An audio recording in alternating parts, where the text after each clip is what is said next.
বন্ধু, অনেকদিন পর তো তোদের সাথে দেখা হলো। চল একটা বিষয় নিয়ে গল্প করা যাক। কি বিষয় নিয়ে গল্প করবি? কি বিষয়? চল, কার বাবা কেমন কিপটে এ নিয়ে কথা বলি। ঠিক আছে। আচ্ছা সাইফুল, তুই ক তোর বাবা কিরকম কিপটে?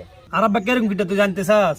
তাহলে দেখুন, যখন গরমকাল আসে আমার আব্বা তখন ফাঁকা লাইন খুলে রাখে।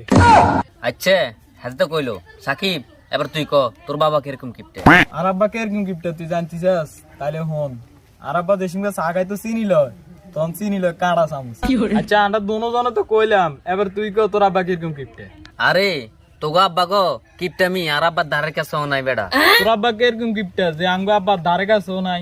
তাইলে হুন, আর আব্বা তো কিপটা যে যখন আঙ্গ ভাই আগুন লাগছিল তখন আর আব্বা ফায়ার সার্ভিস রে ডাইরেক্ট কল না দিয়ে মিস কল দিছিল।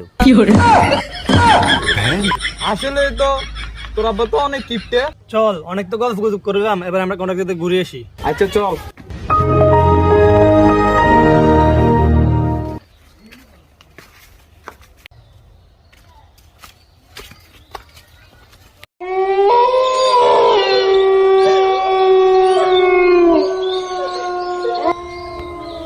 কিতারে বন্ধু, তুই এটা আঙ্গরে কোন জায়গা টানছত? লাজন তো আমরা হারাই গেছি লাগে। বাবুরে আর তো ডর লাগে। তুই যেন হুংদামি করে আনছে, এবার আমরা বাইর যাম কেন? আচ্ছা চলি তো না আছি, যে কোনো একটা ব্যবস্থা করে টেনশন বাড়ার লাগবে। কাজা করছি না করি আর তাই কোনো কিনতে হট করে গেলি।